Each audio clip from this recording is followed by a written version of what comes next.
everyone. Today we're going to be talking about section 5.2 on the proper subsets. So I'm going to give you some definitions first. It's a very short section. So first we're going to go through some definitions here. Let me make sure that you can see. And alright, let's see. So what is a subset? A set A is a subset of another set B if every element of A is an element of B. Okay, if every element of A is an element of B.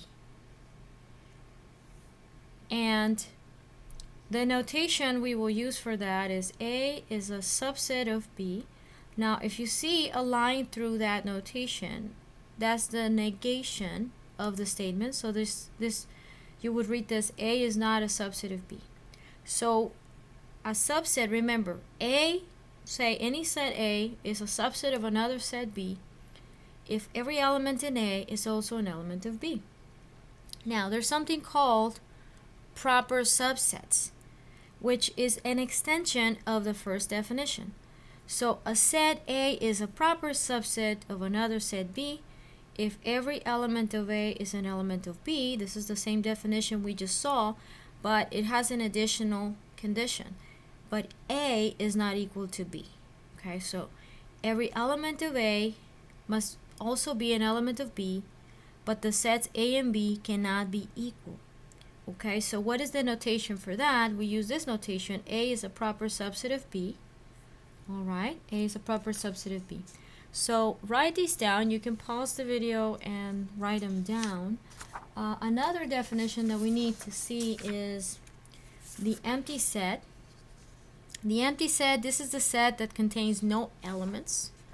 The set that contains no elements. Okay, so what is the notation for that? We have two ways. We can write it. This is also called the null set. We can say the empty set, also the null set. I have seen that name also. And you know, you can write by the name empty set, maybe just write the null set. Now the notation for the empty set is a circle and then a line through it, or the braces. This is the set notation, right, with nothing inside. That also represents the empty set. And remember that this is the set that contains no elements. Now the empty set, one thing to remember about the empty set is that the empty set is a proper subset of every set. So the empty set is a proper subset of every set. That's just a fact. We can prove that in a line or two, but that's not really what this course is going. Its emphasis is not on proof, so I'm not going to prove the statement, but just know that this is true. Another thing that you need to know is that suppose that n, this letter n, represents the number of elements in a given set, and not only the number of elements, but the number of distinct elements in a set. The number of distinct elements in a set. So, for example, how do you count the number of distinct subsets for any given set? The number of distinct subsets you can create from a set is 2 to the n, right? Where n is how many elements, different elements the set contains, and 2 to the n minus 1 is the number of distinct proper subsets in any given set. Okay? Now you will see how we're going to apply these two, how we're going to use them with the problems. So I'm giving you the definitions first, so that can help us when we get to the problems. The section is very short, so I wanted to just write these down. Pause the video and write these down, okay? And so I'm going to move on to the examples. We're going to start with example 1a. And so example 1a, let me look at it. Example 1a has two sets, and we need to determine if the set R is a subset of the set S, and also if it's a proper subset, right? So we need to determine both. So I'm going to put it here on the screen here. And let's focus on A. So here we have A. And the sets are, let me lower the paper so you can see it clearly. So we have R as a set containing elements 1, 2, 3, 4, 5. And then we have S as a set containing elements 0, 1, 2, 3, 4, 5. Okay? Alright, so we can see that every element in R is also an element in S, or you can also say every element of R is also an element of S. Okay, that makes it a subset. So we know that we have this is true, right? This is true. But also notice that because the sets are different, you also have that R is a proper subset, right? So both of these, you see yes to both, to subset and to proper subset, right? So it's a subset and it is a proper subset. Why is it a subset?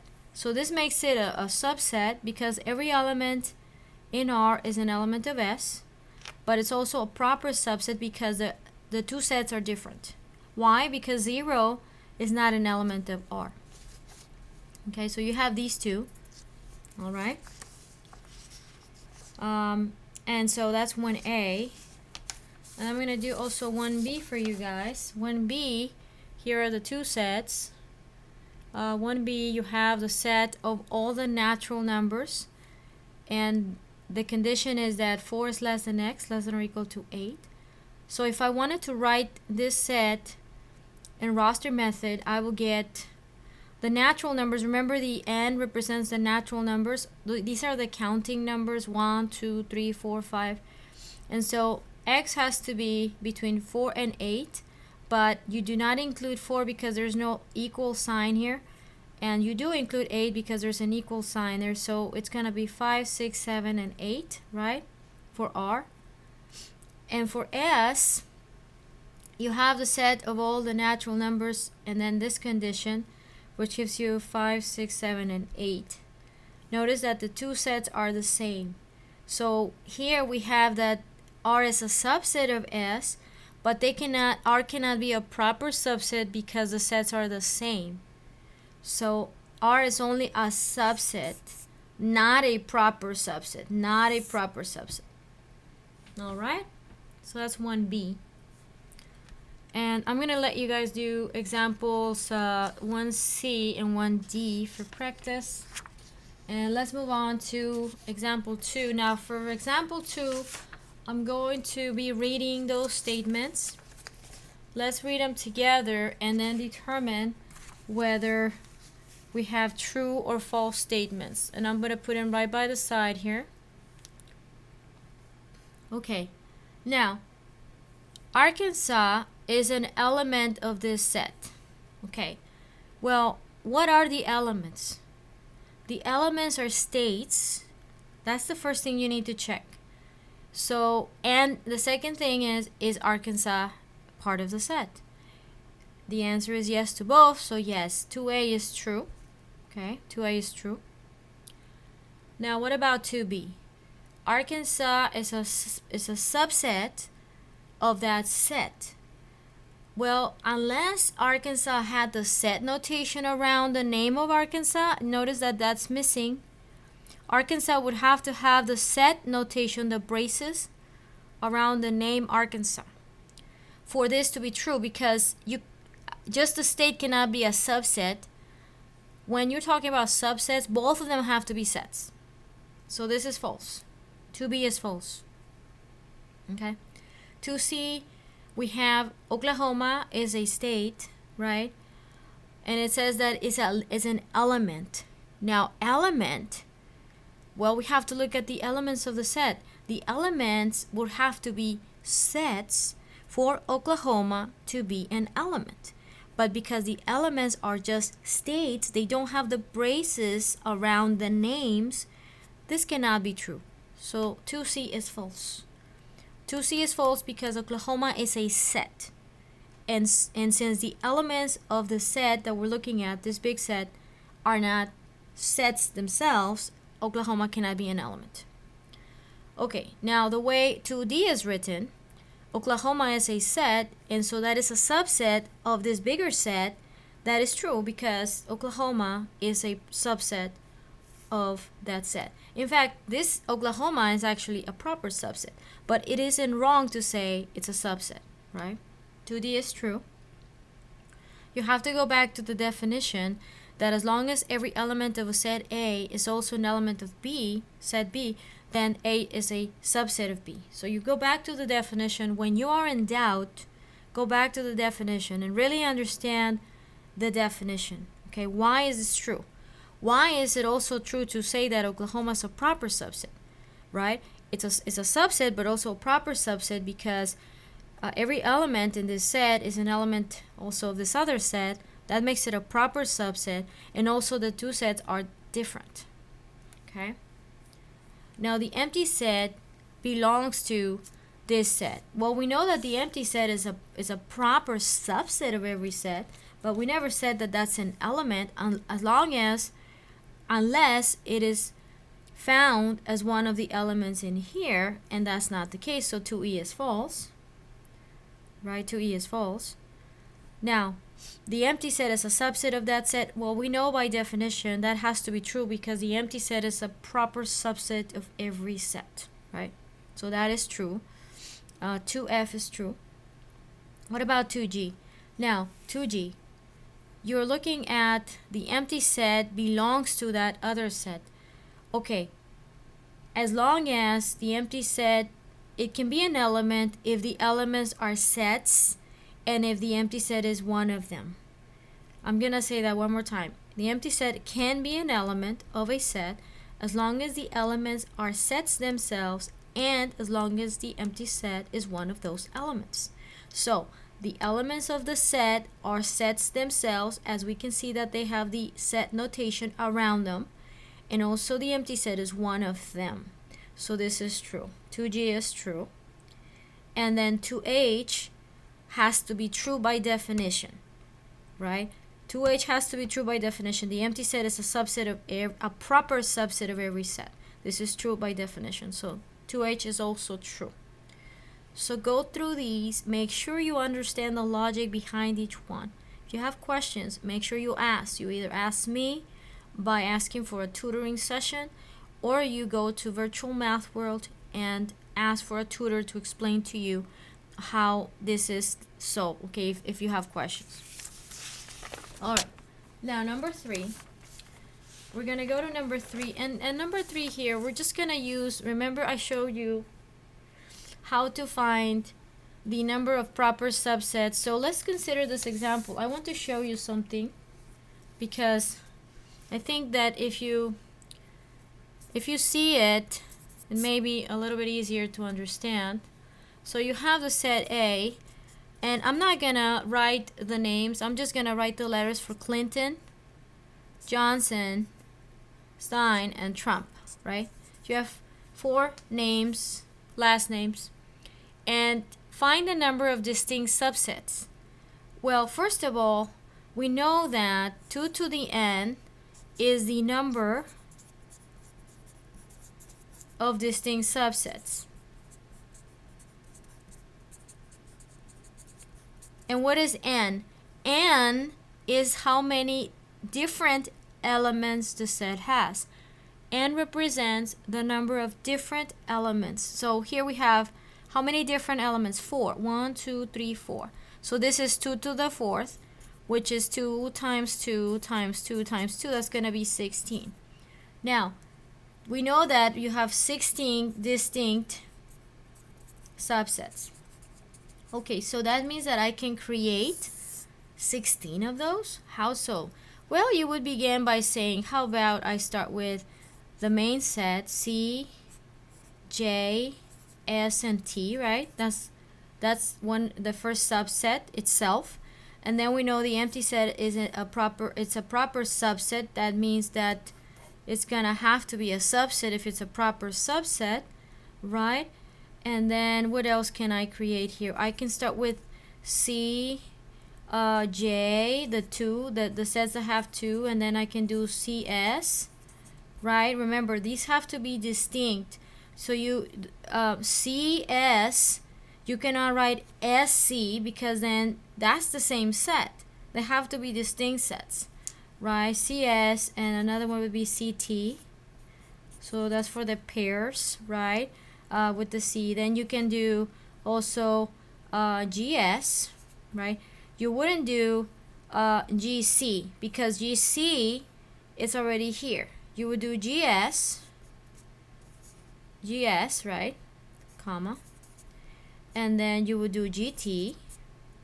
Sorry, not GJT. Okay, that's for the twos. And then you're missing also ST. Okay. And then if you're gonna do the threes, the ones with 3 elements, you can do CJS, and then you can do ST, right? And then JST. And then if you do ST, be careful when you want to do STC because you already have it. Okay, those are the threes. And then you can do the singletons, the C's, the J, the S, the T, right? And then you start counting 1, 2, 3, 4, 5, 6, 7, 8, 9, 10, 11, 12, 13, 14, 15. You're missing one is missing here because you have to, it's gonna be 16, so we have to see which one we're missing. So missing one of them, but I just wanted to show you what the subsets look like, right? And so you will get 16 of them, so try to find where I'm going, where I'm missing. So we have 1, 2, 3, 4, 5, 6, 7, 8, 9, 10, 11, 12, 13, 14, 15. I'm missing one. So I'm sure that somewhere, maybe is it S? Did I do ST? Yeah. What about TC? No, I have it. In the threes, do I have all of them? CJS, CJ, CJT. Do I have CJT? Oh, I'm missing CJT. CJ and T I'm missing, I think. CJ, yeah. I'm missing CJT. And then you get all the 16 subsets there. Okay? Alright, and then the last one. Oh, hold on. That's number 3. And those are proper subsets. But what about, no, these are subsets, not proper. These are the total number of subsets. You know, for the proper subsets, you have to remove the main set because you cannot include the main set. So for the proper subsets, it will be 15, right? So it's 2 to the 4 minus 1 because you're removing this one. So these are the number of subsets, right? But now the number of proper subsets,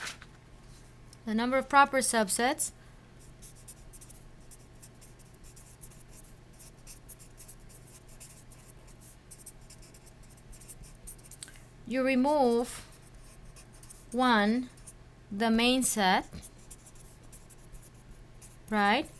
And then you get 2 to the 4th minus 1, which is 16 minus 1, and that's going to give you 15. Okay? Okay, I'll let you do number 4 and number 5. Number 5, let me do number 5 for you guys. This one, it says, let me read it. A pizza can be ordered with any of the following toppings: extra cheese, ham, green pepper, onions, olives, pepperoni, mushrooms. I'm getting really hungry now. Sausage, bacon, jalapenos. And as I'm recording this, it's what time is it? Let me see. It is 12:33, so you can see why I'm hungry. And so you want to find how many different ways can a pizza be ordered. Just find the number of proper subsets. It's going to be 2 to the n. How many toppings does it have? It has 10.